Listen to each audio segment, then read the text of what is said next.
coming this fall to Crimetime TV. He's Officer Good Cop. I'm a bad cop. He's Officer Bad Cop. I'm a cop. They aren't afraid to go after the worst in society. Sir! Sorry, ma'am. They also aren't afraid to go after the worst in themselves. You can't shoot that many innocent kids. Watch me. And they aren't afraid to get real. So I killed all the witnesses and they never caught me. Well, you're under arrest. That's not in the script. No, you're under arrest. What? What are you talking about? You're an actor. No, you're an actor. I'm a cop. I said it at the beginning. This was a sting? Yeah, buzz. Are you sending me to actor prison? No, we're sending you to prison. Is that an acting school? No, and it's not Screen Actors Guild approved either. My dental! Good work, boys. Case closed and show canceled. Nothing to see here, folks, unless you want to watch us fill out paperwork.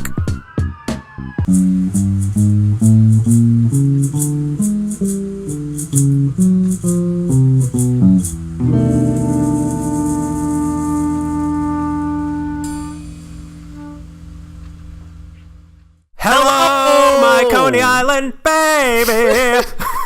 Welcome to the WB. Other coast, quick. Oh, sorry. Hey, welcome to Surf Talk with your boy SpongeBob Greg Pants and marijuana made of medicine.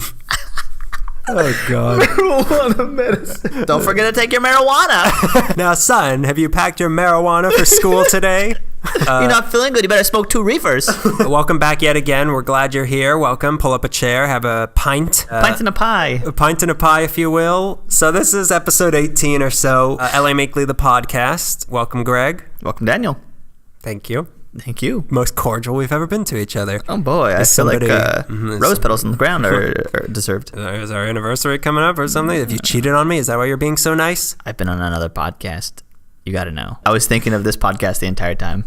So on this episode, we're going to be talking about the worst of the worst. Some of the bad years of the LA Police Department. We're going to talk about bad cops who have passed through the hallowed halls of the LAPD. And we sort of skipped over the early years, kind of when it was the worst, but I think that's another episode. Listen, we got a lot to cover. We skipped over that because there were no good cops back then. Exactly, yeah. Someone make a case. NWA.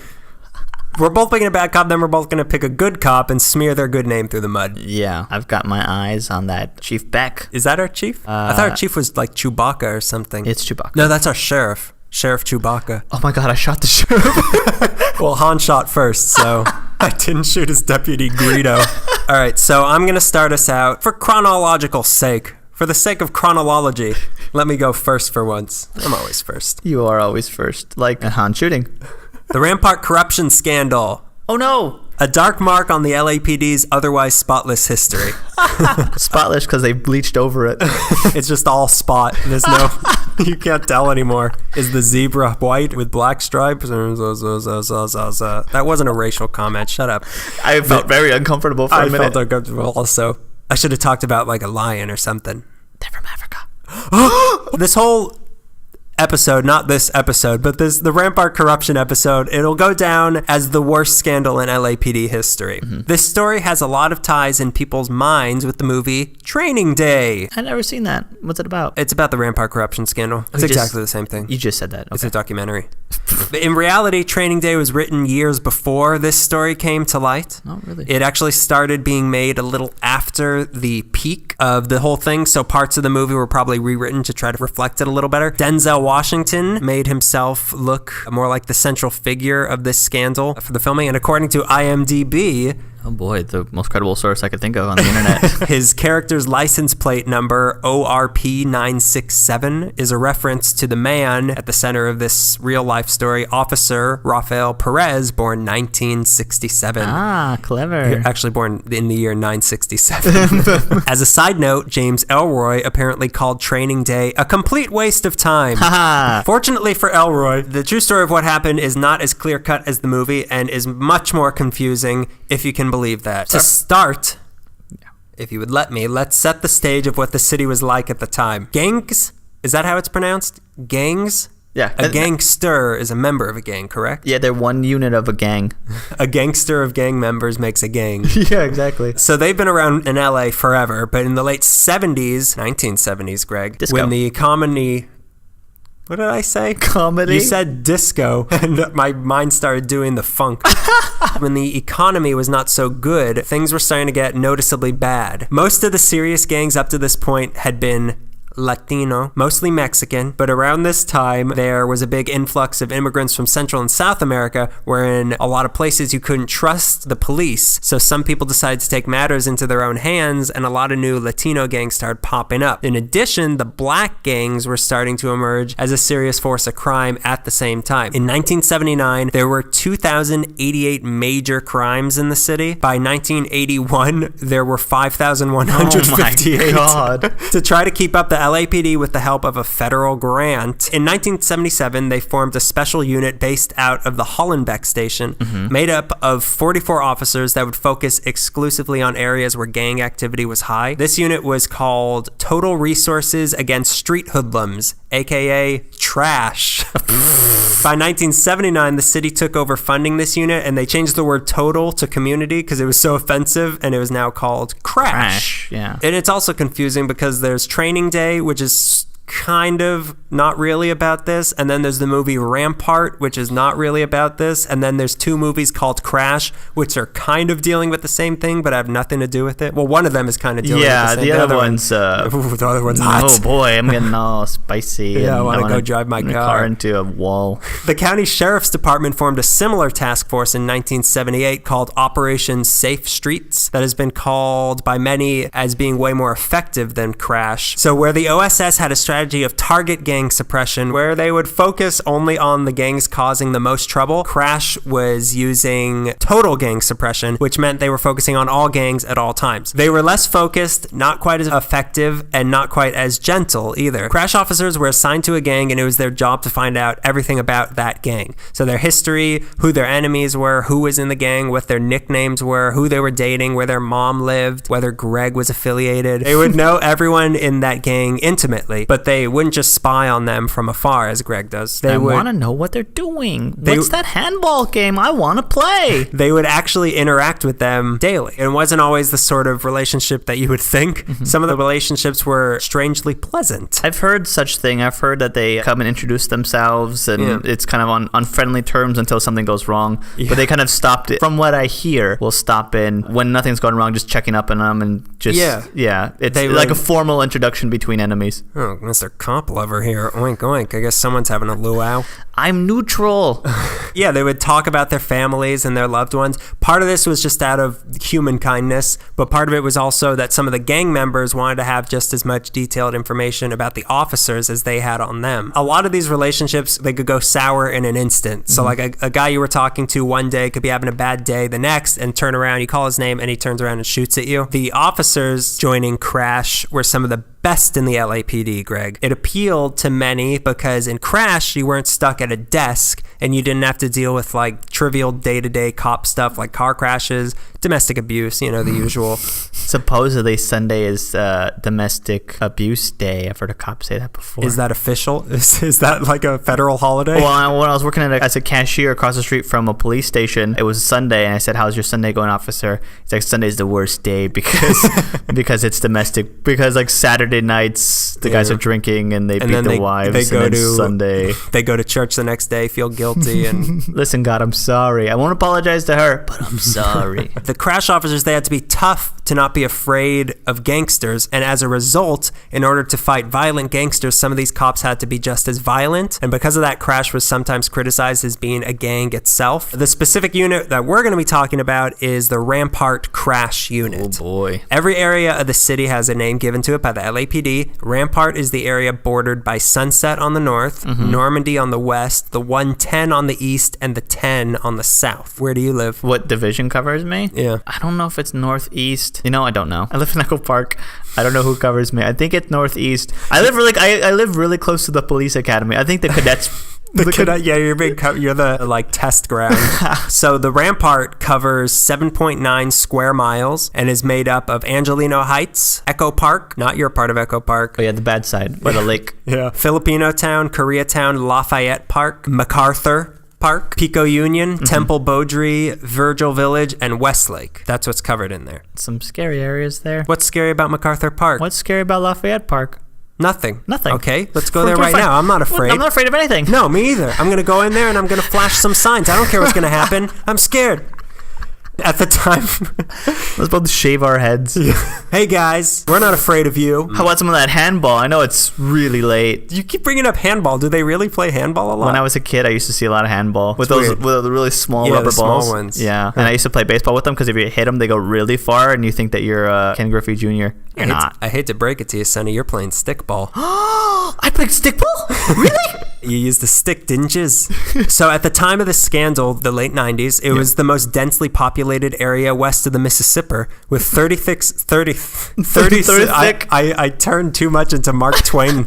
With 36,000 people per square mile and even more living undocumented. Also at the time, there were over 60 active gangs in Rampart with around 8,000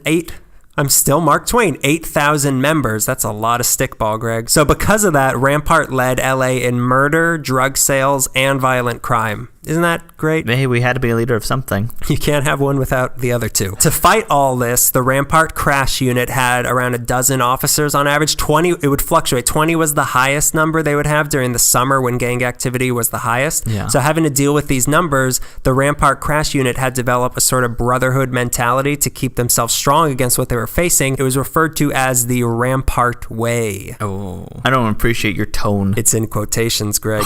Oh boy. You are. You're just quoting the tone. They had their own logo that officers would put on their clothing or even get tattooed onto themselves, onto their skin, Greg. Like a gang? No, it's not like that. You see, they're on the city payroll. They're not a gang. The city paid for their tattoos. Their logo was called the Aces and Eights, and it showed a skull wearing a cowboy hat. Scary? Are you scared yet? How hillbilly. There's more. The skull, there were 4 playing cards sort of around the where the neck would be. There were 4 playing cards, 2 aces and 2 eights. This is known as the dead man's hand because it's the poker hand that Wild Bill Hickok was holding when he was killed. So it was partly because of this that they were referred to as the cowboy cops. Gangsters feared this logo. They also had a reward system where if you shot a gangster in the line of duty, you got a special plaque. Oh, so man. If the guy you shot died, the plaque had a card with a black number 2 on it. If it lived, it was a red number 2. There were also shell casings on them for how many times you shot the person. Is this a video game they played? Yeah, it's called We're Cops and We're Discriminatory. 64. My mom will not buy that for me. It's not that great. It's not as good as the first one. Which was a paddy wagon and a baton. Rampart Crash became more and more of an autonomous entity from the rest of the LAPD. While other crash officers had to wear full uniform, Rampart Crash insisted on wearing street clothes. Oh boy. In 1995, the Rampart police station was getting too crowded, so Rampart Crash got their own headquarters at 3rd and Union, and they became even more their own separate organization. Their motto, written above the door, was, "We intimidate those who intimidate others." But we also intimidate those too. We intimidate all. Oh, exactly. When you're leaving on the other side of the Don't forget to intimidate. Now, when all LAPD officers join the force, they get what's called a 999 key that gives them access to all the police stations in the city. When Rampart Crash got their building, they changed the locks on the parking area to only accept a special 888 key that only Rampart Crash officers had. The center of the scandal, like I said, was a man named Rafael Perez. He was born in Puerto Rico, 1967. Just like the license plate. Just like Denzel's license plate. Oh, I love that movie. Raining Day? What was it? Yeah, Rain Man Day. Rain Man Day. But he came to the U.S. at a young age, first to New Jersey, then to Philadelphia, where he would regularly witness drug deals on the street and dream of being able to stop them, just like his LAPD heroes on the hit show Adam 12. In 1985, Perez graduated high school, joined the Marines. After his service, he eventually joined the LAPD at age 21 in June of 1989. He served his rookie year doing the regular cop sort of stuff, but he soon joined up with the West Side Narcotics Bureau, where he was taken under the wing of a man named David Mack. Remember all these names. You might want to have a notepad. All right, I'm gonna write down David Mack. Who else should I write down? Denzel Washington was there, Wild Bill Hickok was there, and Ethan Hawke. Wild Bill, Ethan Hickok. To the mortuary. He was a vampire. Pay attention to all these names because it's all they're all going to be coming back. I wrote down David Mack. David Mack. Who's that?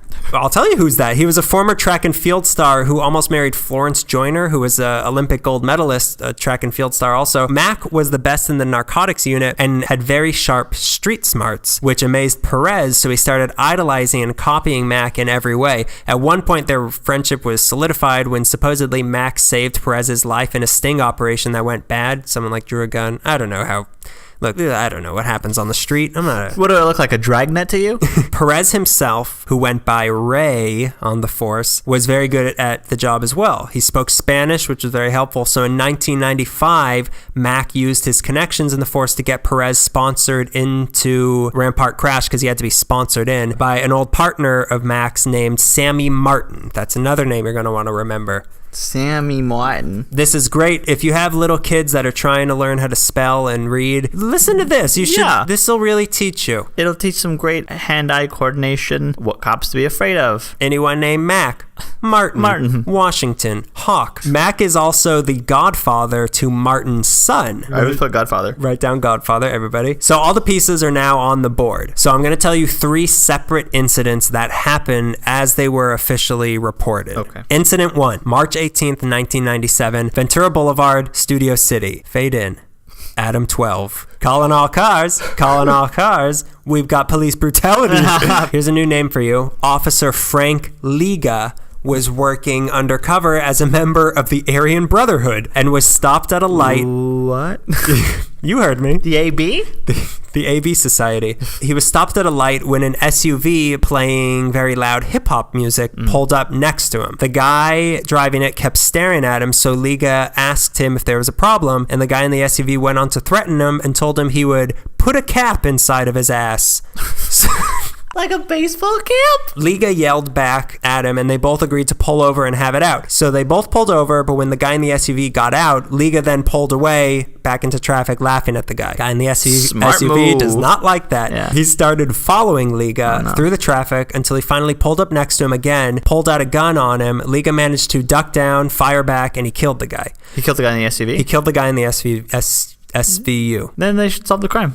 As it turns out, the guy in the SUV was a man named, here's a new name, Kevin Gaines, who is an off-duty cop. Oh, no. As it turns out, Gaines had a history of road rage and of threatening drivers before. Since Liga was white and Gaines was black, the incident became seen as a racial thing, which the LAPD took very seriously since they were recovering from Rodney King and the whole OJ thing that just happened. What it really was, though, was just 2 cops acting like macho idiots. Yeah. Gaines's family sued the city for $25 million and had one Johnny Cochran as their lawyer. Even though Liga was right, by all accounts, Liga was right in doing this, the city settled for $250,000 to give to Gaines's family just to not make it a big thing. You always side with the Aryan Brotherhood. What can I do? How am I going to get out of it? So Liga won the case? No. Gaines won the case. The city paid off. Correct. Come on. What are you, a member of the Aryan Brotherhood? Come on. The city paid off the Gaines family $250,000 just because they don't want another controversy like the whole Rodney King thing. The second incident. November 6, 1997. A Bank of America is robbed on Jefferson Boulevard across from USC. The robbers were led to the vault by the assistant manager, here's a name, Erlen Romero, and they made off with $722,000. That's the second incident. Pretty clear cut, I'd say. All wrapped up, buddy. With a bow. I put Errol Flynn. The third incident involves Perez himself. In 1996, Perez and the crash officer he had sponsored in himself, here's a new name, Nino Durden. He's from the man at Bleak Blork.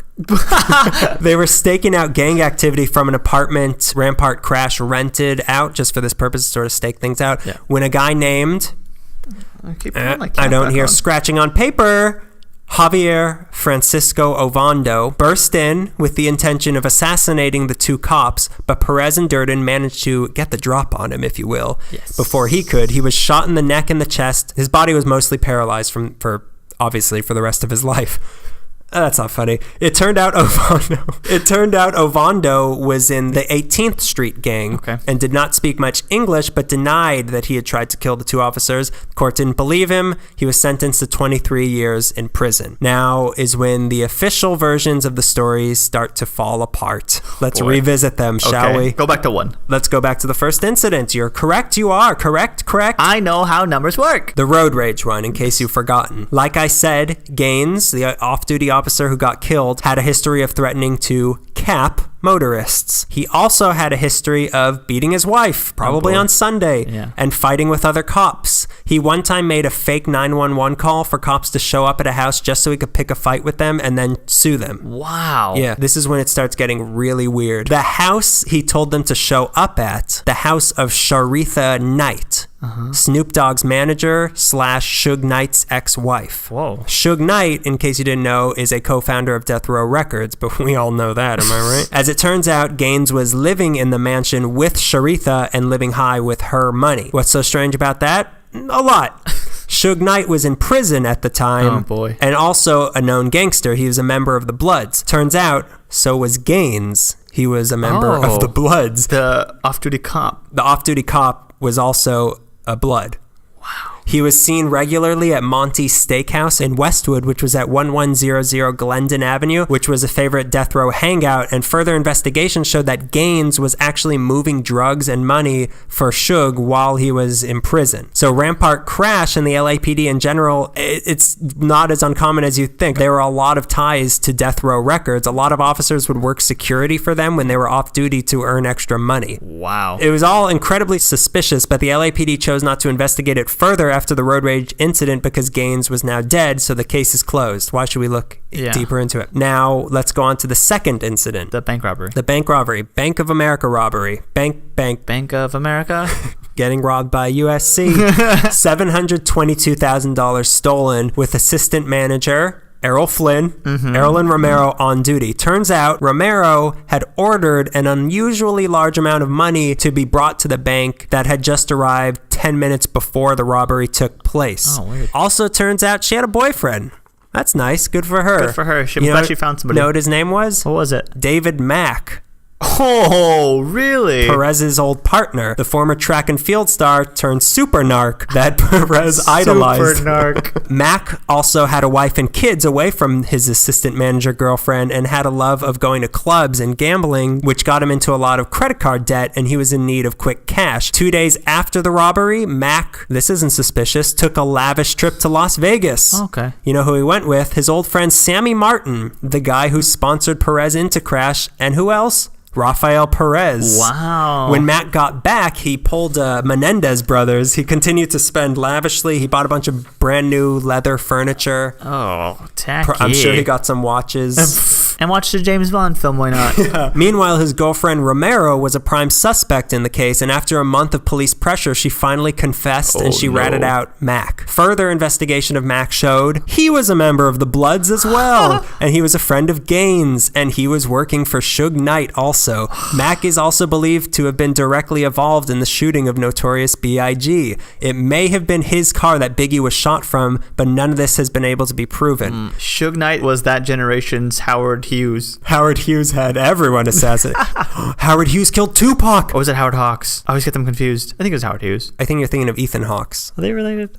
Yeah. So on March 17th, 1999, Mack was sentenced to 14 years in prison for the robbery. He refused to name any other names, and while in prison, he slowly started wearing only red things and fully embraced the blood lifestyle and renounced his past with the LAPD. He was later shanked when his fellow inmates saw him on TV that he had been associated with Rafael Perez, who they all had grudges against. Yeah. The stolen money has never been recovered. Now, 2 of these good friends have had their ugly secrets exposed and have been punished for them. What about the third friend of theirs, Rafael Perez? He seemed to be skating by scot-free, and then he screwed up. March 27th, 1998, 6 pounds of cocaine are checked out from the evidence lockup and then go missing. They were checked out under the name of Joel Perez, who was a real member of the LAPD, but his signature was wrong. Yeah. Luckily, one of the clerks in the evidence lockup remembered the face of the man who had checked it out because he had been so memorably rude to her.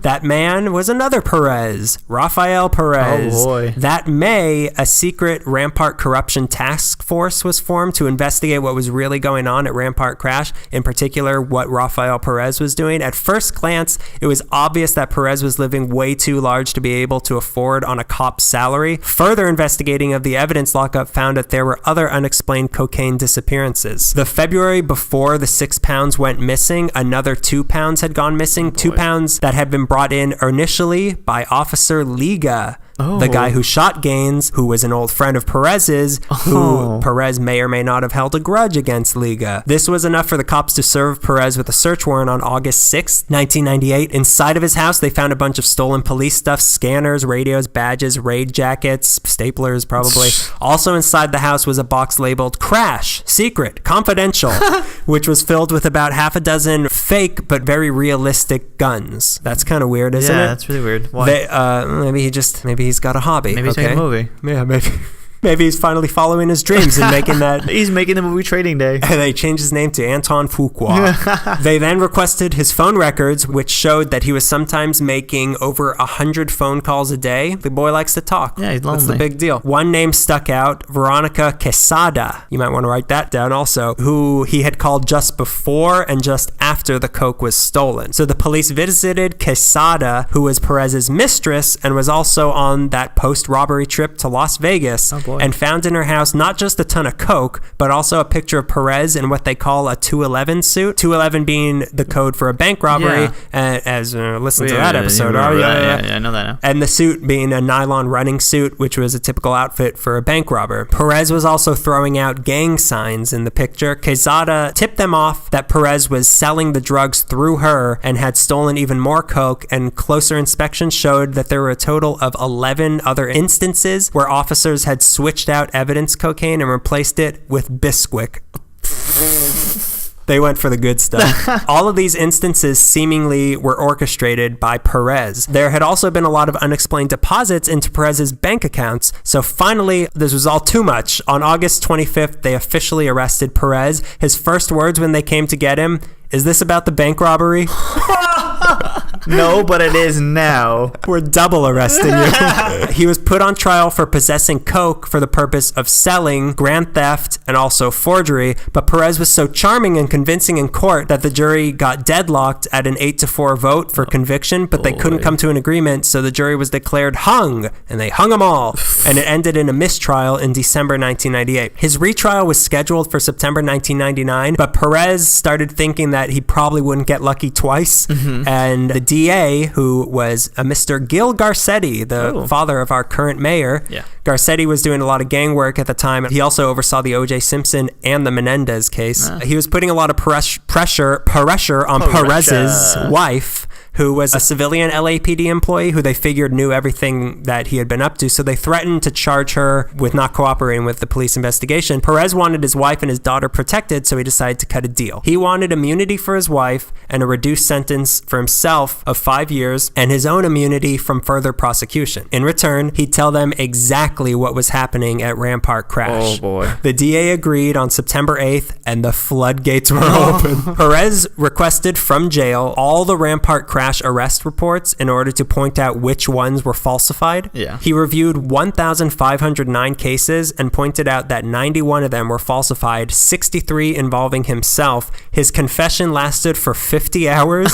over the course of 35 sessions spread out over 9 months and produced over 4,000 pages of testimony. Wow. Let's first get to what really happened with the third incident that we were talking about. The Ovando thing where Perez and his partner paralyzed the guy and he got 23 years. Yeah. They had said that Ovando burst in intending to kill them. What really happened was Perez and his partner Durden had gone into their observation apartment and found Ovando was living in there. They handcuffed him and interrogated him as to why he was there. Ovando wasn't cooperating. I guess if it's with cops, you're not cooperating. Yeah, you're not cooperating. So they shot him in the chest and then in the neck, and they planted a gun on him before calling an ambulance, hoping he was dead. Wow. When this was confessed, Ovando was immediately released from prison and went on to sue the city and won the biggest police misconduct settlement in LA history in 2000. He got $15 million.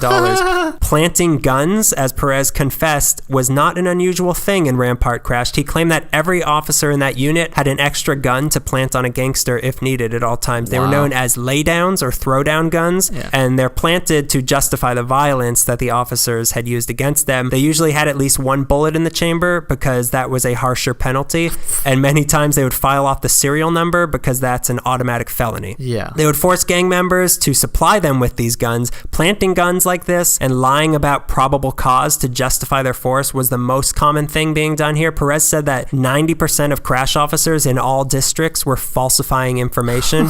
They were also planting evidence of other kinds on people that they wanted arrested, but in addition to shooting unarmed people and framing them, they would also beat gang members just to intimidate them. They would punch them, kick them, choke them, usually while they were handcuffed. Bones were broken. Jeez. The worst instance of this involved a member of the 18th Street gang named Ismael Jimenez. His name's not so important. Call me Jimenez. He had previously been abused by Rampart Crash officers and had filed a complaint against it. So in retaliation, on February 26, 1998, he was handcuffed and brought into the Rampart station where he was beaten and choked so bad he started vomiting blood.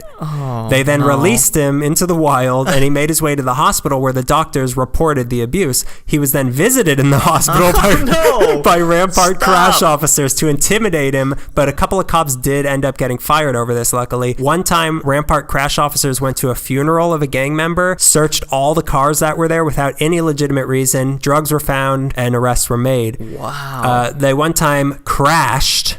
You get it? No. Me neither.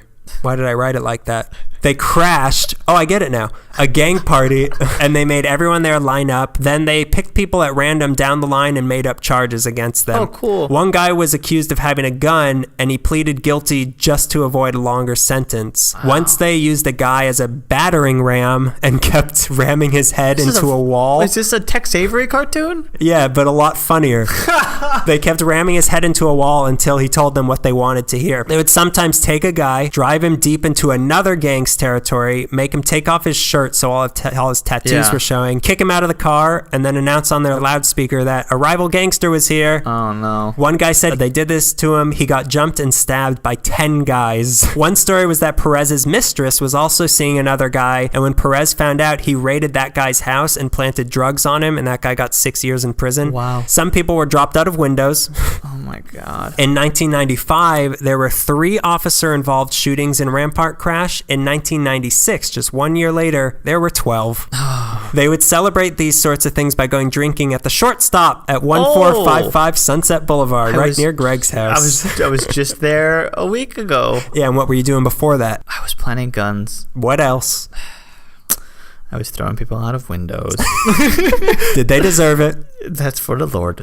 That's for the Lord. That's for Suge Knight to decide. Another place they would party is at one of the many crash pads, which is another one of their fun little puns. I bet they high-fived every time I said it. Get it? They had these throughout the city, which were just like ratty apartments where the officers would take their mistresses. They would drink, do drugs, party with hookers, drug dealers, and their informants. In essence, Rampart Crash really was another gang. Perez likened it to a fraternity. Oh, that's a gang. Yeah. And said that most of the stuff they were doing was approved by their sergeant, Edward Ortiz, and they didn't think anything was wrong with it. He said, these guys don't play by the rules. We don't have to play by the rules. There was the concept of being in the loop, which meant you knew what was happening and you could be trusted not to say anything about it. Those who did not want to be in the loop got dropped out of a window. They got into it, the crash thing, they saw what was going on, and they would transfer out, which is why there were so many transfers out of Rampart crash. As for Perez himself, he says he never saw any sort of crooked behavior before he joined Rampart crash. According to Perez, the worm turned in May of 1997 when he and Durden arrested a coke dealer and confiscated his drugs and his pager. A little later, the pager rang, so they called the guy and they set up a deal with the intent of arresting this guy when he showed up, and when the time came, they figured, let's just sell it and we'll keep the money. I got an idea. Let's be criminals when this guy shows up. These guys make a lot of money. Imagine being there for that when the guy's talking to them and they just look at each other like, you know, this guy's got a hell of a pitch. What's the harm? Who's getting harmed in this deal? Oh, children? They did this a couple more times and they ended up making $10,000. So how could you say I would do that?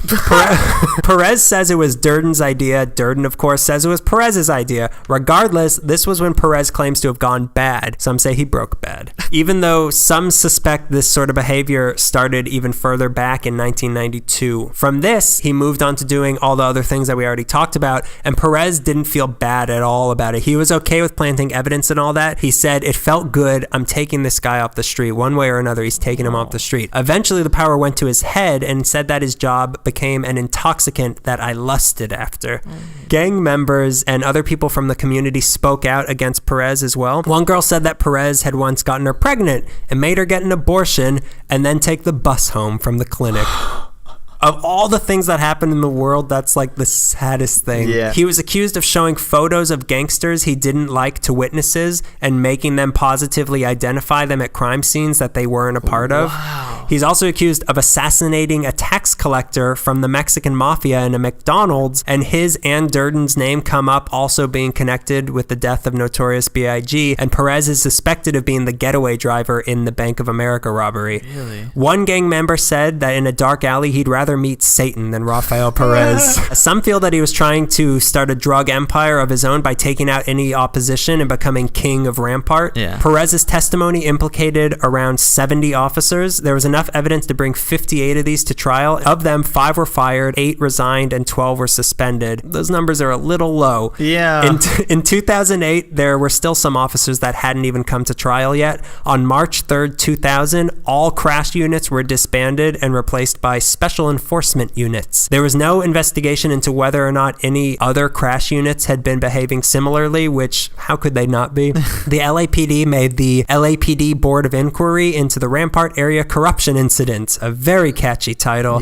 which made 108 specific recommendations to reform, but it was criticized for not addressing the bigger issues here that allowed for this sort of thing to happen. In response, USC law professor Erwin Chemerinsky released an independent analysis of the LAPD's Board of Inquiry report on the Rampart scandal, another great title, which was more critical and called for fundamental overhauls of the way that the LAPD was run. The Department of Justice threatened to sue the LAPD. That's the big deal. If they didn't consent to federal supervision. So on September 19th, 2000, the LAPD was put under a consent decree by the federal government. So they had to report to the federal government. Over 1,000 cases were reopened and came under review for fear that they were falsified by Rampart crash, and over 100 cases were overturned, and then came the lawsuits. The settlement cases were being paid for by taxpayers' money, and people feared that it was going to bankrupt the city. The city itself estimated it would have to pay about $125 million in damages. Perez got sentenced to 5 years in the LA County Jail, and he would be able to then serve his parole outside of California for his own safety. At his sentencing, he warned all people planning to get involved in law enforcement to use me as an example of who you will avoid becoming, and that whoever chases monsters should see to it that in the process he does not become a monster himself. The problem with Perez's testimony is how can we trust the word of somebody who has admitted to having lied successfully in court for years? He took a polygraph 5 times in his admission, and he failed every single question every single time. My God. And experts hired by both the prosecutors and the defendants reviewed the tests, the polygraph test, and determined that they were administered wrong. So I don't know what that's about. There's no explanation. Then do it again. Do it differently. Yeah. There's no follow-up. When Perez got his hands on all the case files, he put himself in control of the entire case because he was the one that was giving out the information. People felt that he was confessing just enough to make others look worse than he did and to protect all of his friends. Yeah. There were jailhouse informants that were telling how Perez had always wanted to get revenge on the cops that he had old feuds with. This seems to have happened when Perez was asked about an officer named Brian Liddy. Liddy and Perez had joined Rampart crash the same day, but Liddy, by all accounts, seemed to have actually been an honest cop. He was also the cop that made the arrest that sparked the Rodney King riot. Oh, wow. Yeah. Perez and Liddy did not like each other, but at first Perez said in his testimony that Liddy was okay. But as the weeks went on, he changed his story and accused Liddy of a lot of things that led to Liddy losing his badge and gun. They stripped him of that in the delivery room while his son was being born. Oh my God. And they gave it to his son. Don't be like your father, kid. Officer Baby reporting to duty. The police chief at the time, Bernard Parks, believed everything Perez said, but most people outside of the police department were sure that he was not telling the full truth, nothing but the truth, help you God. The problem is that most of the people telling a different story than what Perez was saying are gangsters and admittedly crooked cops. So who can we believe in this? The whole thing exposed a shocking depth to the citywide corruption that was going on, but the real problem was the culture that was surrounding the LAPD and LA's justice system. So starting in the 50s and 60s, the LAPD became very militaristic, very manly, and Perez said that it was this aggressive culture that corrupted him. There was this total like us against them atmosphere about the LAPD, but people who have gone through this know that if you think of that job as war, you will have war. So some of the officers may not have committed any crimes, but were complicit in all of this out of the code of silence, where they wouldn't report wrong behavior of their fellow cops, which made all of this so much easier to get away with. As for the courts, the scandal exposed how years of laws and policies that had passed tipped the justice system in favor of protecting cops and against defendants being able to speak out. So things like the 3 strikes law made it more appealing for people to admit to things they didn't do rather than trying to fight it and risk even more severe punishment, which made it easier for a cop to lie and get away with it. Because instead of saying a cop is a liar and getting 10 years, they would just say, okay, I did it, and they just get 5 years. The judicial culture was hostile towards the defense and would believe almost anything that a cop would say. Gang members were always seen as inherently guilty. Defense attorneys who were against a crooked cop were heavily criticized or they were outright fired. And judges who didn't convict a lot were labeled as soft on crime and they risked not getting elected for more terms. So it's terrifying to think that like you could be completely trapped by just democracy. Like it's all legal. There was bickering among all the sides in this. A detective named Russell Poole had been suspicious of this stuff for years and he'd been trying to bring it to light, but his superiors, including Chief of Police Parks, kept him suppressed. Poole had a distinguished career. He had investigated the notorious B.I.G. murder, the murder of Bill Cosby's son. That's not the same murder, by the way. Bill Cosby's son was not notorious B.I.G. He was also on the Liga Gaines case and was the evidence coordinator of the North Hollywood shootout. Oh, wow. He noticed that the incidents were not being properly investigated and found all these weird connections between all of these cops. He had written up a 40-page report on the guy who had gotten beaten until he vomited blood. But when he turned it in, they confiscated it and they shortened it to a 2-page report. Oh, my God. The LAPD was already in bad shape and they had a terrible image, Rodney King. And they had this Operation Hammer, which they had launched, that had failed miserably and violated a ton of civil liberties. So they just didn't want more controversy. Poole eventually resigned because he couldn't be a part of such an organization. And then on September 26, 2000, he sued the LAPD for not allowing him to tell the truth. Regardless, Chief Parks still took the credit for exposing this scandal. Oh, great. The LAPD blamed the DA's office for allowing all this to happen, but the DA's office didn't have all the information because the LAPD wouldn't give it to him. Meanwhile, the media blamed both Chief Parks and Garcetti, while Parks shot back that it was the LA Times and the media that were overblowing this whole thing. They were not. It was just a mess, and with so many conflicting stories and finger-pointing, pointing, and Perez saying nothing about Biggie's murder or the bank robbery and denying knowing either Gaines or Liga, even though Liga says that they worked together in narcotics. You can't help but feel that the whole story was never told. And in the end, nobody was really punished that severely and nothing was resolved. So to complicate things even further, what Rampart Crash was doing was actually working. Gang activity went way down. In 1990, Rampart had 150 murders. In 1997, there were 33. Wow. Most people in the community supported what the cops were doing because it made their neighborhood safer. And once Crash got disbanded, things got bad again. Wow. The cops that took over after all this, they didn't want to be seen as too aggressive, so they were soft on the gangs, and the gangs came back bolder than ever. In the couple of years after it was disbanded, violent crime went up 9%. Homicide went up 116%. Jesus. So the question here becomes, at what cost do we want our streets to be kept safe? Yeah. All of this is the stuff that Christopher Nolan's dreams are made of. Mac is now out of prison. I don't know what he's up to. Chief Parks is now a city council member.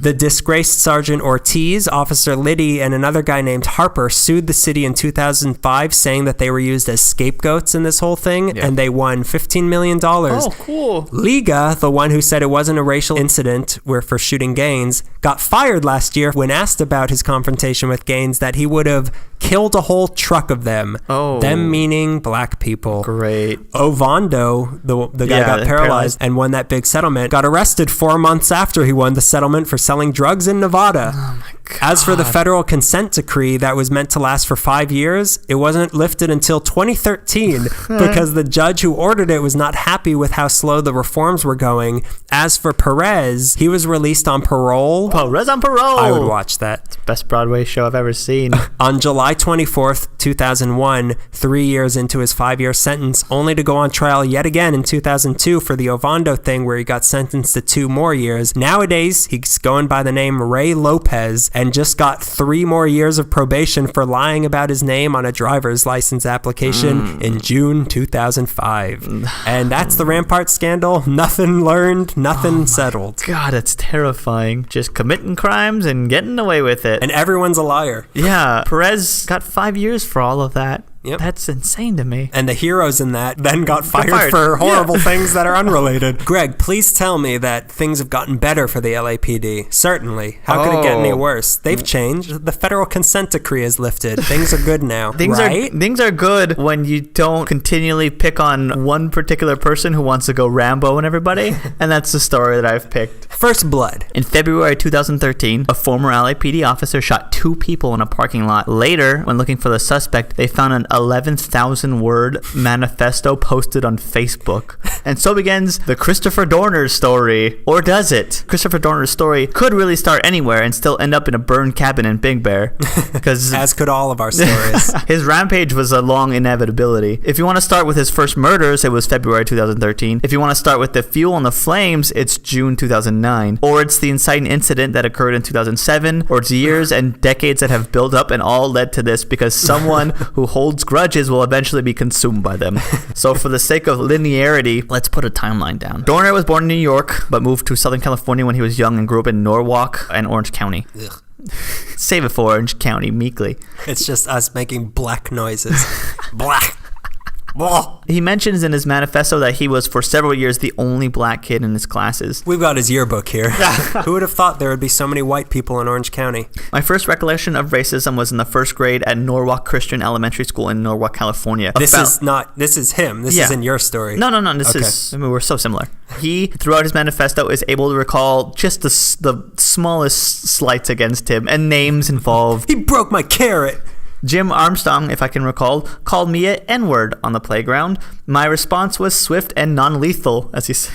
Oh my God. I know. I struck him fast and hard with a kick and a punch. He cried and reported to a teacher. The teacher reported to the principal. The principal swatted Jim for using a derogatory word toward me. Swatted? Swatted. Okay. He then, for some unknown reason, swatted me for striking Jim in response to him calling me an N-word. And he goes on to say, "How dare you swat me for standing up for my rights, for demanding that I be treated as an equal human being. That day, I made a life decision that I will not tolerate racial derogatory terms spoken to me." So that's Why does he keep using the term swatted? Because it was a good word and it's a copy and paste thing.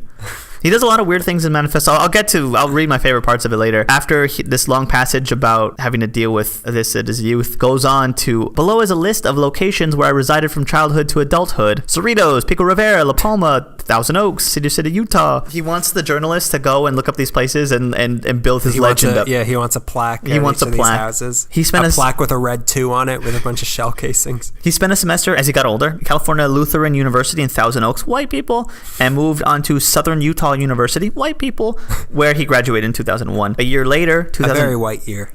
Is that reference to the Kubrick film or just the year? There's no black people in 2001. Space is black. You don't know what the aliens look like. That's true. The monolith was black. What do you want? A year later, 2002, he joined the Navy Reserve. He trained in river warfare units and eventually was rated as a rifle marksman and pistol expert. That'll come back. In 2002, Dorner and a classmate found a bag containing nearly $8,000 that belonged to the Enid Korean Church of Grace in Enid, Oklahoma. The two men turned into the police, and when they asked why they turned the money back, Dorner said, "It's an integrity thing."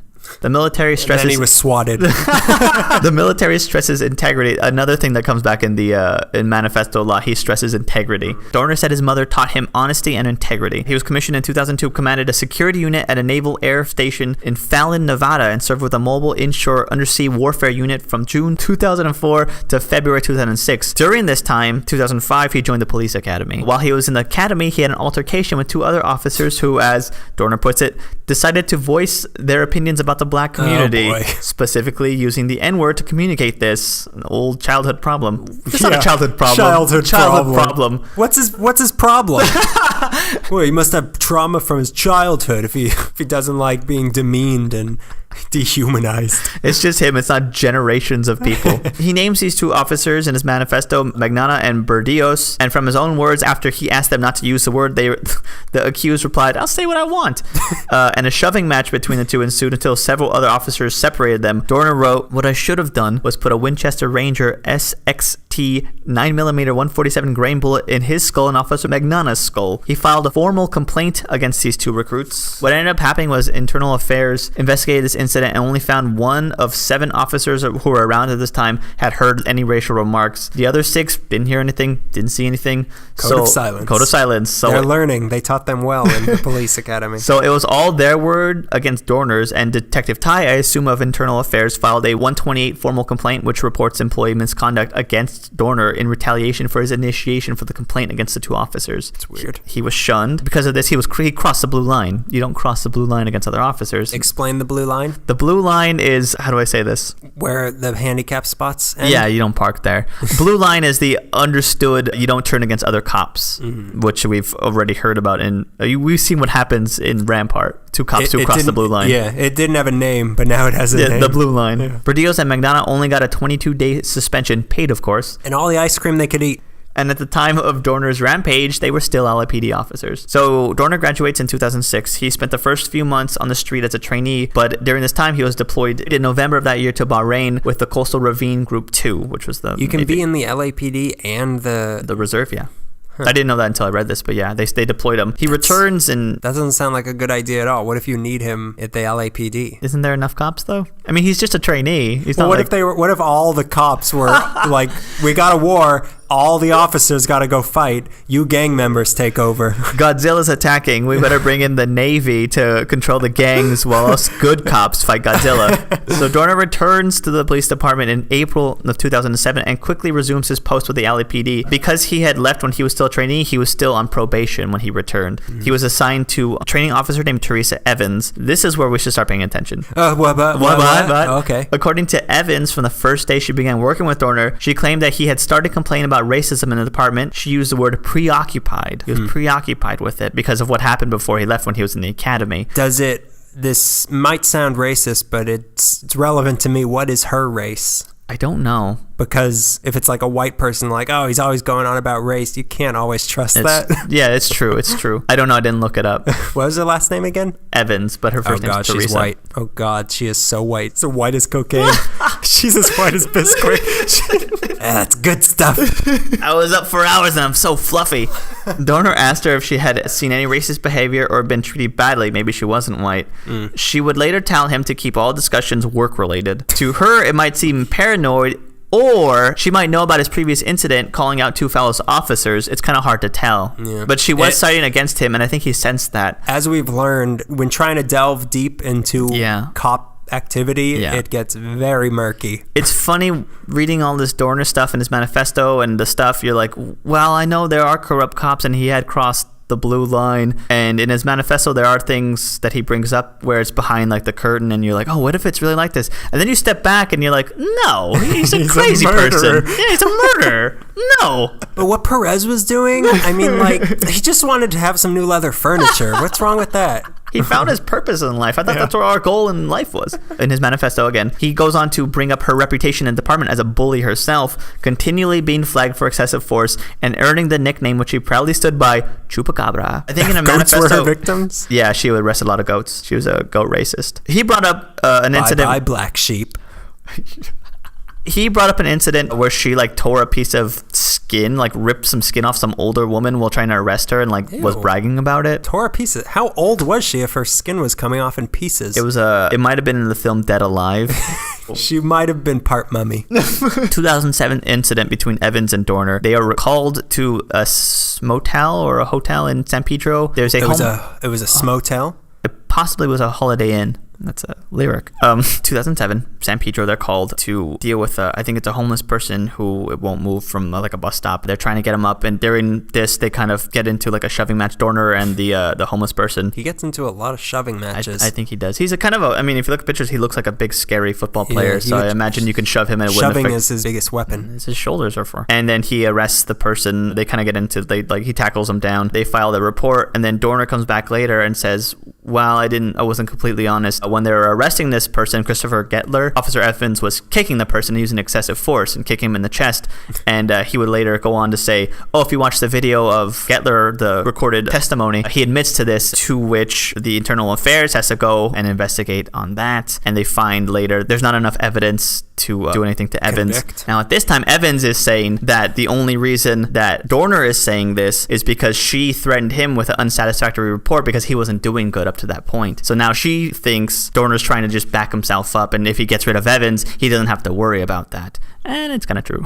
So they end up looking into it. They don't find enough evidence that shows that Evans used excessive force on Gettler, so they file something against Dorner saying that he falsified a report. After that, it must have been in Crash. So that was in 2007. It took 2 years investigating it. In January 2009, the board found Dorner guilty of falsifying statements and making a false complaint. One of the guys on the board, pay attention to this, the Board of Rights, was Randall Kwan, who was a former LAPD officer, and now was the city attorney for the LA Police Protective League. So that's 2009. He's fired. He's terminated as a police officer, and he tries to file an appeal to be put back on the force. They deny him. In February of 2013, I can't find out why. This really bothers me. It's really important though. February 1st, 2013, he was discharged from the Navy. Can't figure out why. They keep saying according to Pentagon records. I don't know. I don't know how to look that up. Yeah, you didn't interview the Pentagon for this? I kept calling them. They gave me one side. I had to get all 5 sides for them to give me the record. You got to call the Northeast side. 2 days later, after he gets discharged from the Navy, which he says in his manifesto was one of the worst things that have ever happened to him, if not the worst thing that has ever happened to him. It ruined his life. 2 days later, Super Bowl Sunday, 2013, I believe it's February 3rd, at a luxury condo complex in Irvine, a couple is ambushed in their parked car.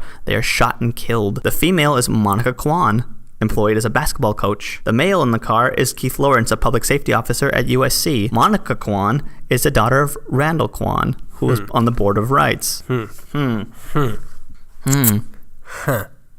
6th. Who did it?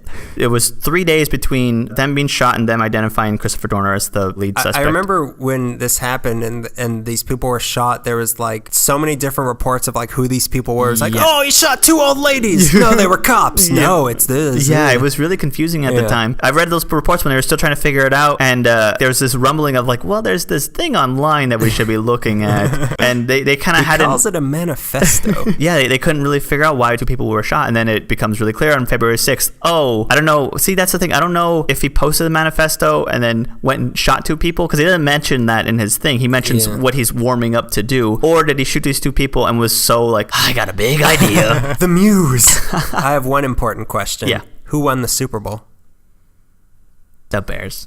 It's also funny that this, like, right when the consent decree is listed, like, you guys are good to go. You've all reformed. So let's go over the manifesto, shall we? I printed it out, 13 pages, and it's with a post on Facebook. Am I tagged in it? Yeah. What if he tagged, like, all of the officers and the people in it? What do you want? We fired you. Oh, no. No. In it, he says the consent decree should have never been lifted. The only thing that has evolved from the consent decree is those officers involved in Rampart scandal and Rodney King incidents have since promoted to supervisor, commanders, and command staff and executive positions. Yeah, that doesn't sound like he likes it. Yeah, no. So the whole thing about this manifesto is his name and his legacy, because they've ruined his name. He has a mark on his name now. He was fired from the LAPD. He was discharged honorably from the Navy, and he has all these records of his doings, pretty much as a tattletale. And he doesn't like that. So a lot of times he brings up his name on the very first page of it. The question is, what do you do to clear your name? Name, semicolon, a word or set of words by which a person, animal, place, or thing is known, addressed, or referred to. That's in his manifesto. Name synonyms, reputation, title, denomination, repute. A name is more than just a noun, verb, or adjectives. It's your life, your legacy, your journey, sacrifices, and everything you worked hard for every day of your life. Don't let anybody tarnish it when you know you've lived up to your own set of ethics and personal ethos. Right. So that's pretty much the theme of all of this. That's how he starts it. It's right up front. Coming off strong and insane. Some repeat lines. It was a necessary evil. He keeps saying, it's in my DNA. It's always show that. He keeps talking to journalists and doctors. Journalists, look into this. Look into this. Look into, here's this police officer. Look into this. Doctor, study my DNA. He actually does say, study my brain for severe depression after I was let go of the LAPD. And he like gives times when he had his brain x-rayed. Look at those things and let me know, let everyone know if I had severe depression because I got fired. Okay. Like this was a big crime against him. The ego on this guy is immense. Hey, it's in his DNA. He says really funny things in here. He brings up movies a lot. Training Day? Not Training Day. One of the first ones. That's the only movie I know. Yeah, one of the people that testified against him was Sergeant Hernandez. This was for the kicking Christopher Gettler thing. Apparently testified that he showed up on the scene and the suspect was cuffed and he told Dorner to fix his tie. And Dorner goes on to say, Gettler's injuries were photographed clearly showing me wearing a Class B uniform on that day. A Class B uniform is a short sleeve uniform blouse. A short sleeve uniform blouse from LAPD does not have a tie included. This is not Super Troopers uniform, you jackass. Something he said. I thought he meant fix the homeless guy's tie. No. Maybe he did. Maybe he did. This is all just a misunderstanding. Journalists, look into it. Look into this, please. Yeah, he says stuff like, time is up. This is my last resort. A lot of manifesto talk, a lot of Rambo talk. Yeah. He's saying that cost him his naval career, was all this stuff that happened in the LAPD. So I guess it's something along those lines. He says stuff like, your day has come. The reason this is all happening is because he's a whistleblower, which might be true. It's bordering on, did this happen because he crossed the blue line, he's a whistleblower, or is this happening because he's paranoid and he's trying to nitpick and manipulate situations and he's just so egotistical that he can't see that. It's hard to tell. He will say something and it's kind of profound. No one is saying you can't be prejudiced or bigoted. We are all human and we hold prejudices. If you state that you don't have prejudice, you're lying. But when you act on it and victimize innocent citizens and fellow innocent officers, then that is a concern. He'll make sense like that. This guy's starting to make a lot of sense. I do not fear death, as I died long ago on January 2nd, 2009. That's when he was fired. Talking about Chief Beck. Why didn't you charge me with filing a false police report when I came forward stating that Evans kicked Mr. Christopher Gettler? You filed criminal charges against every other officer who was accused and terminated for filing a false police report. You didn't because you knew I was innocent and a criminal court would find me innocent and expose your department for suppressing the truth and retaliation. That's why. Oh, he also says you awoke a sleeping giant. I am here to change and make policy. The culture of LAPD versus the community and the honest good officers needs to and will change. I am here to correct and collaborate your moral compasses to true north. This is where he brings up really scary stuff. Ghosts. Creaking doors. He talks about different black officers against black citizens, white officers against black citizens and white citizens, Hispanics attacking Hispanics, lesbian officers, degrading male officers. He says this, which I circled. Citizens, non-combatants, do not render medical aid to downed officers, enemy combatants. They will not do the same for you. They will let you bleed out just so they could brag to other officers that they had a 187 caper the other day and can't wait to accrue the overtime in future court subpoenas. As they always say, that's the paramedic's job, not mine. Let the balance of loss of life take place. Sometimes a reset needs to occur. Oh, God. It is endless the amount of times per week officers arrest an individual, label him a suspect, arrestee, defendant, and then begin arraignment or trial, realize that he's innocent based on evidence. You know what they say when they realize an innocent man just had his life turned upside down? I guess he should have stayed at home that day when we discovered him walking down the street matching the suspect's description. Oh well, he appeared to be a dirtbag anyways. Meanwhile, the falsely accused has left to pick up his life, get a new family, friends, and a sense of self-worth. Don't honor these fallen officers / dirtbags. When your family members die, they just see as an extra overtime in a crime scene on a perimeter. Why would you value their lives when they clearly don't value yours or your family lives? I've heard many officers who state that they see dead victims as ATVs, Wave Runner, RVs, and new clothes for their kids. Why should you shed a tear for them when they return a crack, a smile for your loss because of the impending extra money they will receive for the next paycheck for sitting at your loved one's crime scene for 6 hours because the overtime will accrue? It's scary because who knows that? Yeah, he might be telling the truth there. He'll say stuff and I kind of like, I don't see you as an ATV. You're so sweet. I don't have an ATV. But you do look a little bit like a pinball machine to me. But then he will go on and then like he'll sort of say stuff and you're like kind of leaning like, well, maybe like this is what really happens. And then he gets crazy. He blames this officer whose name I can't pronounce with hacking into his credit union account. And they like, well, you let her keep her job. There's a detective that shows evidence that the IP address attempted to hack into my account and change my username and password. And it leads directly to her residence.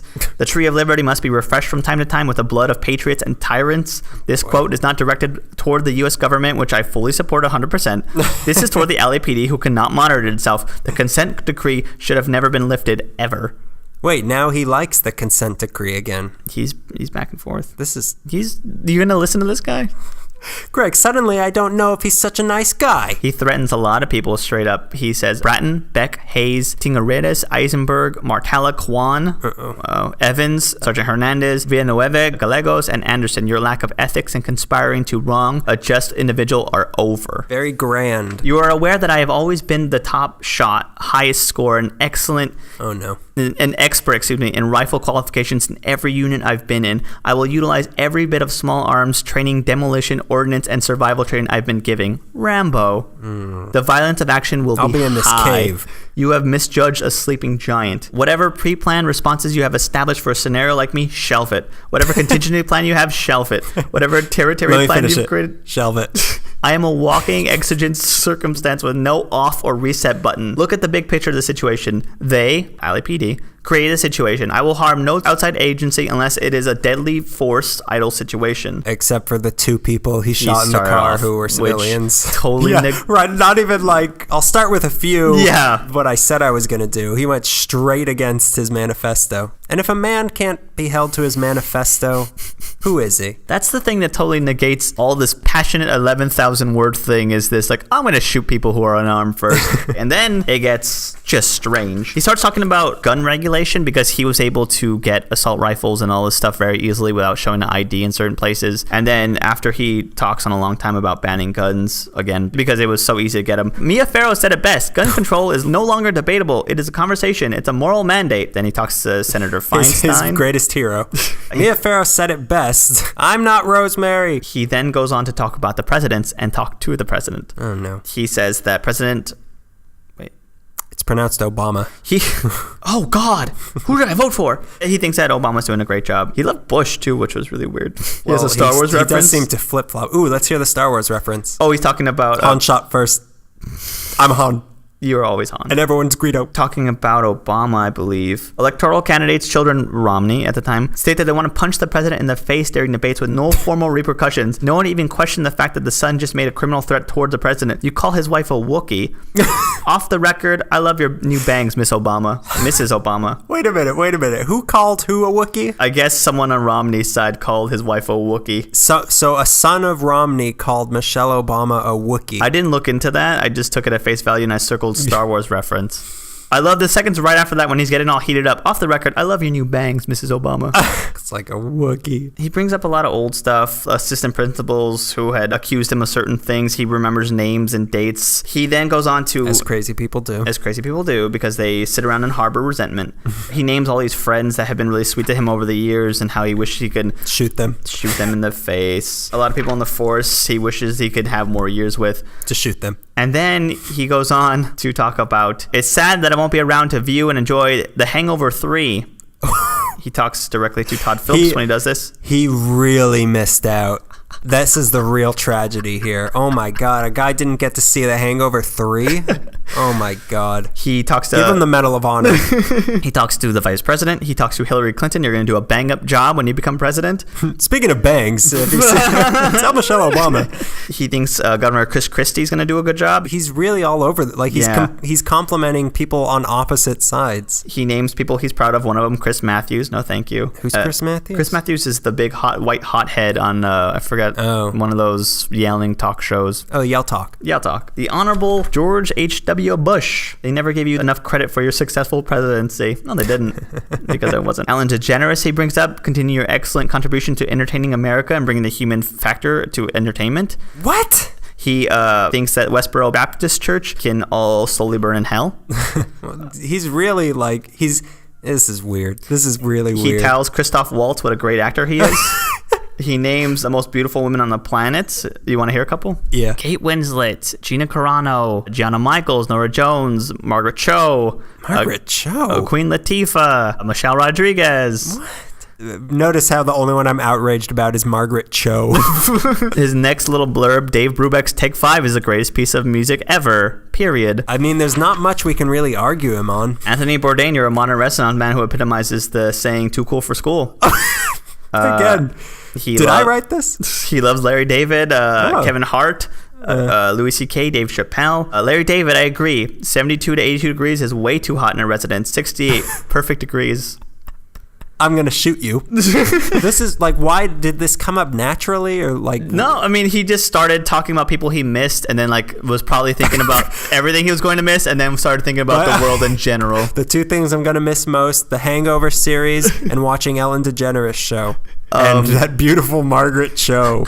He sided right with Trayvon Zimmerman thing. He thinks Zimmerman's a scumbag and a thug long before he was arrested for the 16th time. He thinks that Anonymous is great. He also thinks that Charlie Sheen is effing awesome. This is really putting a date on it now. Yeah. LGBT community and supporters, the same way you have the right to voice your opinion on acceptance of gay marriage, Chick-fil-A has the right to voice their beliefs as well.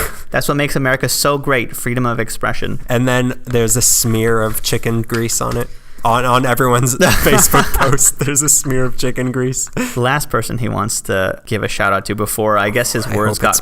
Hope it's me. His words got cut off. Mr. Bill Cosby, you are a reasonable and talented man who has spoken the truth of the cultural anomalies within the black communities. And you mix great drinks. He congratulates him for his voice in the black community, which some people don't agree with. And one of the last words that cuts out, we cannot address this nation. We cannot address this nation's intolerant issues until we address our own community's morality issues first. Accountability, Mr. Cosby. That's so funny. Yeah, he really came down on the right side of history. That's the manifesto shortcut. It was a fun read if you like to read the suicide note of a crazy person. So this manifesto was found on February 6th. That's insane. Yeah. He killed Monica Kwan and Keith Lawrence. After writing his passionate manifesto about... Note to self. He's going to strike the LAPD and be this one-man army. Mm-hmm. He then tries to flee to Mexico. Follow me, boys. At that point... We're going to Tijuana. South of the border. You guys ever had fish tacos? At that point, Dorner headed towards San Diego and supposedly tried to steal a boat from an 81-year-old man and tried to flee to Mexico. He threatened him with a gun and tied this old-timer up. But while Dorner was trying to start the boat... How much of his skin did he rip off?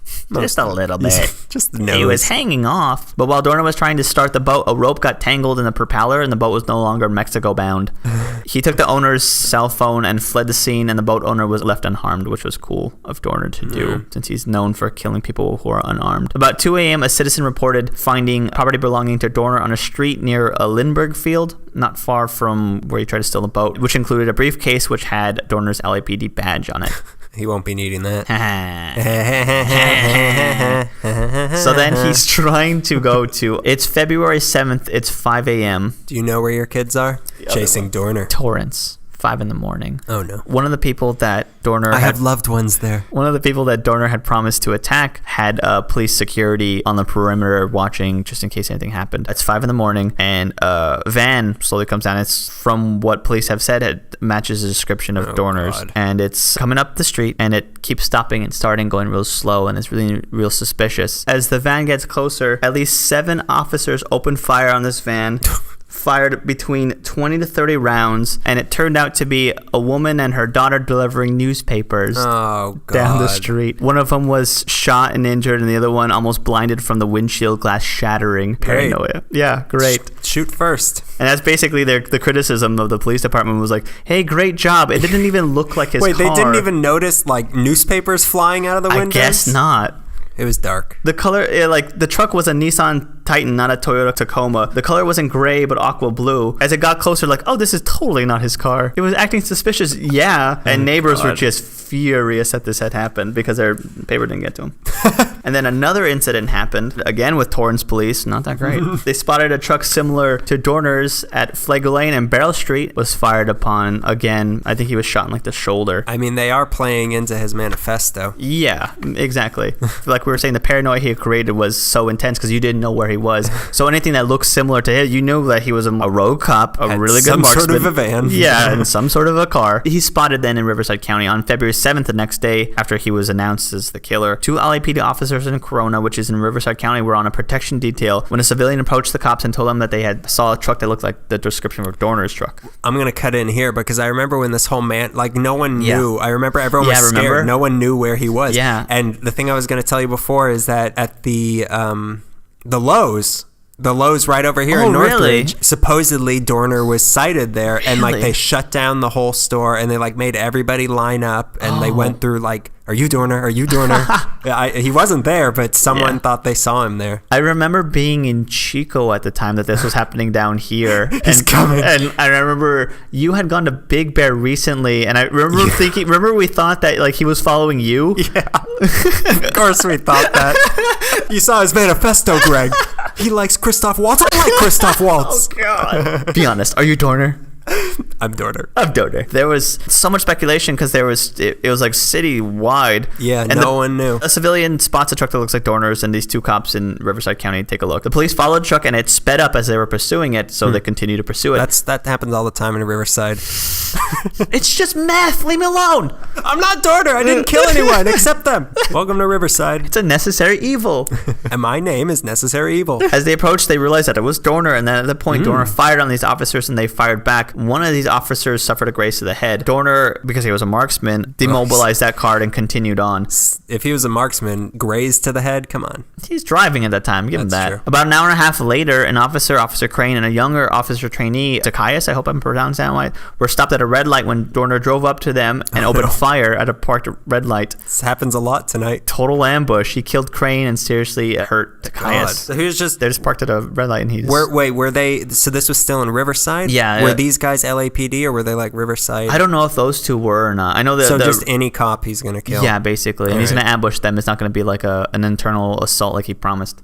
He's just going to... Oh, you promised an internal assault. This is a cowardly ambush. I wanted a specialized assault. This is a rampage. So after this point, he had killed these 2 officers, seriously hurt somebody else. He's calling this mayhem. Couldn't really find him. Stopped at Lowe's, of course. So all this is going on. And then in San Bernardino County, investigators find Dorner's truck burnt and abandoned on a forest road near Big Bear Lake. There's footprints leading into the mountains, but they think that this could be a diversion. So they have Big Bear sort of on lockdown. And it's easy to lock down Big Bear because it's like a 2-lane road and it's only 2 ways to get up to Big Bear. Unless you're on foot. Unless you're on foot. Yeah, exactly. And they thought that he could have gone to San Diego. They weren't sure if he was up or down the mountain still. They saw his car, but again, they thought that this guy was Rambo. Like he could have... How would he get to San Diego from Big Bear on foot?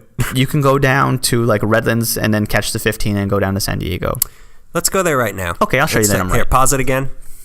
Ooh, boy. San Diego's nice this time of year. I didn't expect to see so many dolphins on the shore, but man, they're beautiful. I think there's something of an infestation. Can you believe we joined the Navy? Can you believe that we took out ISIS? Anyway, you'll hear about it in the papers. Go on. Where were we? On the 10th, 2 days later, $1 million reward was set. Wow. For him, which was pretty big. But again, What's that in 2015 dollars? It's like $6. The dollar really took a hit. They didn't really know where he was. They thought he could be in Big Bear, maybe not, but he was there, hiding in a vacant cabin for 6 days. And on the 7th day, an older couple came by with their... He rested, of course. An older couple came by their vacation condo to clean it for their next visitors. Dorner jumped out at them and tried to calm them down, holding a gun, of course, in typical Dorner fashion. They recognized him from the news. We were calm. They recognized him from the news, and the woman tried to run away, but Dorner caught up to her, and he bound them both with plastic ties and extension cords and left them in their bedroom. Which you may have gotten at Lowe's. Ooh, are these Lowe's brand? You sure are, miss. They sure are. He told them that he didn't want to hurt them. He had been watching them as they worked outside, and they could tell that they were good people. So he let them live, but he left them there, all tied up with pillowcases over their head. He stole their SUV and started heading down. Can't get that at Lowe's. What if this was all just like an elaborate Lowe's commercial? Now selling pillowcases. The moral of all this. He stole their SUV and started heading down the mountain. The woman was able to free her hands, though, and called 911. State Fish and Wildlife officers then spotted this stolen SUV and began pursuit. He crashed the SUV and managed to hijack a car and bolted down the road. He was heard telling the person he hijacked the car, "I hope the cops kill me," or something to that effect. Strange thing to tell your victim. I know. "I hope the cops kill me. Give me a car." Still being chased, he began to shoot at the police, and then he managed to ditch the second car he stole and ran into a cabin. The cops followed him there, and of course there was a standoff because that's how most Rambo stories go. During the shootout, though, he shot and killed the deputy sheriff. Another one he wounded. When all this gunfire ended, it was unclear whether he was still alive or not, or just playing possums and like luring them in. But the officers braved forward and began tearing the cabin down wall by wall with an armored vehicle. And then they started sending tear gas into the cabin, which they believe started the fire. As this was going on, a single gunshot was heard. Sheriff officials believe Dorner had done himself in as the cabin was aflame. All they found of him was his charred remains, which of course at the time sounded really suspicious. But of course, they could have shot him and burned the cabin down to do away with any evidence. I just don't know who to trust. Evidence of what? Them beating him up. Oh. And killing him. Well, I mean, he was trying to kill them. Yeah. There was something suspicious about that. I don't know. Like, I remember hearing about, he burned in a cabin. Yeah. He might have shot himself. There's nothing left of his body, and remember thinking like, is this another Dorner game? Is this the cops, like maybe they have him somewhere and this is someone else's body? Because they didn't find his body right away or something. Yeah. And they weren't like, is he really dead? Yeah. And then his hand popped out of it. Around this time, though, around like near the end of his spree, he had like a lot of followers, which was really weird. Remember, like all these people were like, "Oh, a rogue cop, yeah." And because of the years of LAPD corruption, they saw this psychotic rogue behavior as heroic, or should I say, anti-heroic. Not me, though. For a manifesto promising the death of so many corrupt cops, as he saw it, he started by killing 2 innocent people, one of which was related to a guy who got him fired, and then tried to flee to international waters, which is pretty cowardly. And then he hid in a cabin. Any like sort of ballad of Christopher Dorner that people want to set, it's BS. Mind my language, please. Bull shoots? Bamboo shoots? It's bull honky, and we both know it. BH. Chief Beck of the LAPD ordered an investigation of Dorner's dismissal and went forward to examine all the allegations he claimed in his manifesto. Many people were angry at Beck, thinking that he was giving into this maniac's wishes, but he said that he did it just to show the LAPD's transparency, that they were credible, and he sought to show every allegation will be investigated. But I didn't really find any information on these internal affair investigations, so yeah, we'll look into it. We're putting our best man on the case, Rafael Perez. Ray Lopez as it is now. As soon as he gets out of jail. Yeah, that's Christopher Dorner's story. That's anticlimactic. Not really. Yeah, that's what I was like when I was doing all the stuff for mine. All I kept thinking was, this is anticlimactic. Yeah, this doesn't I have end no well. resolution. Yeah. I don't know how this ends. Yeah. Well, it's a scary world, and we're being policed by who knows who.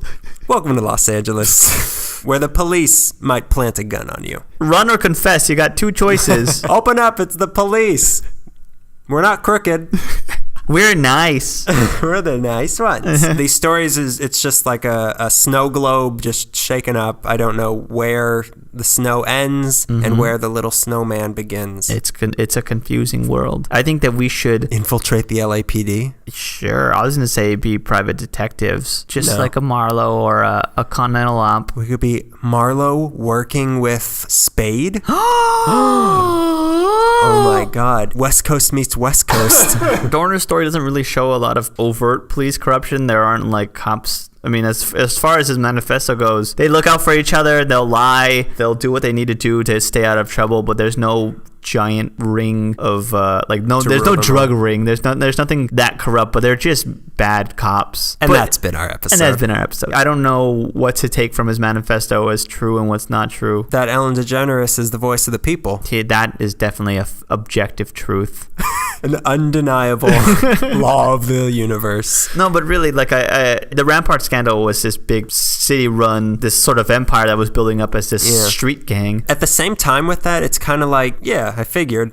Yeah, exactly. Yeah, it wasn't anything like it was certainly weird and like disturbing, but it's not something that hasn't been considered. The most disturbing thing was that it was confirmed. Like it was confirmed. Yeah. Like it's true. Yeah. That is. Yeah, here it is. Exactly. Yeah, all your suspicions. Or were is true. it true? Oh no! Oh my god! I yelled at so many cops. And the Dorner thing. I mean, like I was much more interested before I started reading, and now that I know, I don't care anymore. You got it out of your system. I got it out of my system because I thought that he was going to uncover all this stuff. I wasn't really sure. Like, I knew that he wrote this thing, but I never read it before, and I was kind of interested to see where it went, and it's bull honky. It goes nowhere. Yeah, it goes nowhere. Just drifts into a bunch of Star Wars references. Hey, you have the right to remain active on social media?